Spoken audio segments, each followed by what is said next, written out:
ముందుగా 1 tea spoon నెయ్యి వేసుకుని దాంట్లోకి 1 కప్పు గోధుమ పిండి వేసుకుంటున్నాను. ఇది లో ఫ్లేమ్లో ఫ్రై చేసుకుని ఒక బౌల్లోకి వేసేసుకుందాం. పావు టీ స్పూన్ వంట సోడా, 1 టీ స్పూన్ నెయ్యి వేసుకుని కాచి చల్లార్చిన పాలు కొంచెం కొంచెం వేసుకుంటూ ముద్దలా చేసుకోవాలి.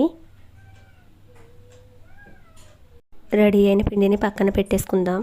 ఒక గిన్నెలోకి 1.5 కప్పు షుగర్, 2.5 కప్పులు వాటర్ పోసుకుని యాలకుల పొడి వేసుకుని జిగురు పాకం వచ్చాక పక్కన పెట్టేసుకుందాం.